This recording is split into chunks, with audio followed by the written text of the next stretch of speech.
नमस्कार, आपका स्वागत है मेरे चैनल हिंदी ज्ञान गंगोत्री में।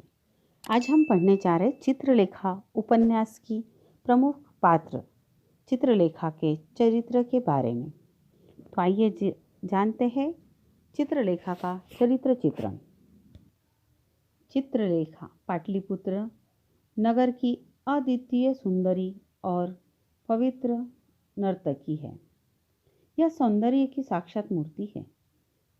सिर्फ 18 वर्ष की उम्र में ही वह विधवा हो गई थी। उसके बाद संयम ही उसका जीवन हो गया था, परंतु कृष्णदत्त नाम का एक युवक उसके जीवन में आया और उससे उसे प्रेम हुआ। उसके बाद वह गर्भवती हो गई। उसके माँ बनने से यह गुप्त प्रेम दुनिया के सामने आ गया। इसका परिणाम यह हुआ कि कृष्ण आदित्य और उस ब्राह्मण युवती को घर से निकाल दिया गया।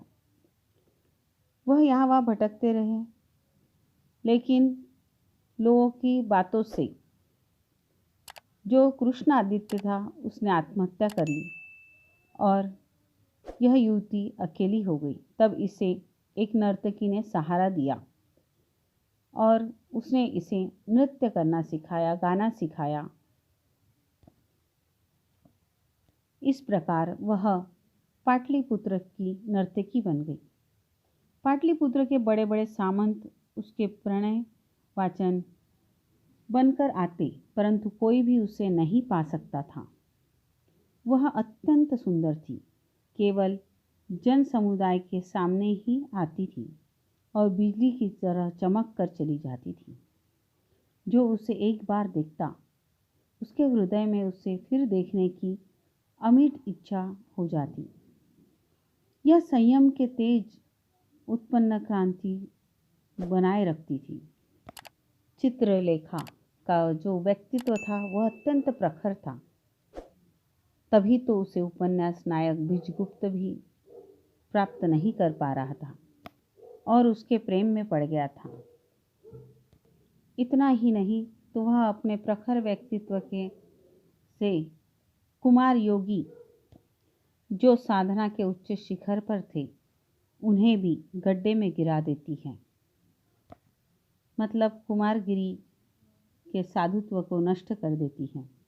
इतना ही नहीं तो भोला भाला श्वेतांग भी उसके रूप सौंदर्य पर मुग्ध होकर अनुचित कार्य कर बैठता है। इतना ही नहीं तो बीजगुप्त के लिए तो वह जीवनधार बन गई थी, परंतु अपने प्रखर व्यक्तित्व के कारण ही उसके निकट रहने पर भी योगी कुमारगिरी उसको अपने वश में नहीं कर सका और बीजगुप्त भी यशोधरा से विवाह न कर सका। चित्रलेखा कला प्रेमी व सच्ची कलाकारा थी। वह अपने समय की सर्वश्रेष्ठ नर्तकी थी। वह अपनी नृत्य कला से सबको प्रभावित कर देती।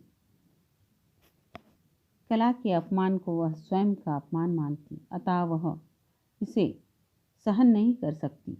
सम्राट चंद्रगुप्त की सभा में मृत्युंजय के यहाँ वर्षगांठ उत्सव पर जब योगी कुमारगिरी का आगमन होता है तब उसका नृत्य बंद हो जाता है। अतः वह क्रोधित होकर कहती है, मेरी दृष्टि में कला का सर्वोच्च स्थान है। जो मनुष्य कला का अपमान करता है वह मनुष्य नहीं है, पशु है, पशु। चित्रलेखा को अपनी कला पर बड़ा गर्व था।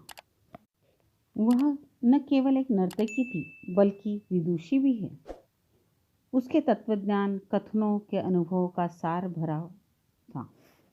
उसके व्यक्तित्व में कला और दर्शन का सुंदर समन्वय दिखाई देता है। वह अपनी आध्यात्मिक शक्ति से राजसभा में योगी कुमारगिरी को भी पराजित कर देती है। योगी को पराजित करने का जो कार्य उसने किया है उसे देखकर चाणक्य भी आश्चर्यचकित रह जाते हैं कि जिसे वो नहीं हरा पाए उसे चित्रलेखा ने हरा दिया और उसे सम्मान देते हुए सोने का मुकुट उसके सिर पर रख दिया जाता है। चित्रलेखा का प्रेम परिस्थितियों के अनुसार परिवर्तित होता रहा।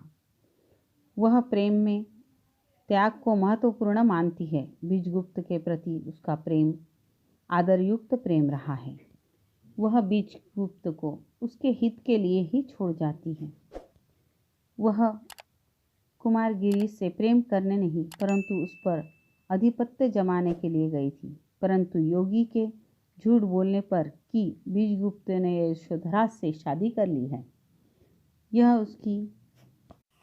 उसकी कामना के एकदम विपरीत था।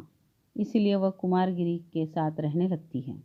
लेकिन जब उसे सच्चाई पता चलती है कि बीजगुप्त ने शादी नहीं की है बल्कि उसने अपना सब कुछ त्याग दिया है, तब वह अपने सच्चे प्रेम का निर्वाह करने के लिए अपनी धन दौलत सब कुछ छोड़कर, अपनी कला को भी त्याग कर केवल प्रेम की खातिर बीजगुप्त के साथ भिखारिन बनकर निकल पड़ती है। ऐसा अद्भुत त्याग करने वाली अलौकिक नारी का उत्कृष्ट उदाहरण वह बन जाती है। इस प्रकार उपन्यास के अंतिम भाग में वह हमारी करुणा की पात्र बन जाती है। सचमुच चित्रलेखा प्रेम के कारण अपना सर्वस्व समर्पित करने वाली त्यागशील अद्भुत नारी और आदर्श नर्तकी बन जाती है। कला, प्रेम और ज्ञान का अद्भुत समन्वय उसमें दिखाई पड़ता है। इस प्रकार से हमने चित्रलेखा के चरित्र के बारे में जाना। आशा करती हूँ आपको चित्रलेखा का यह चरित्र चित्रण समझ आया होगा। तो मेरे चैनल को लाइक, शेयर, सब्सक्राइब ज़रूर करें। धन्यवाद।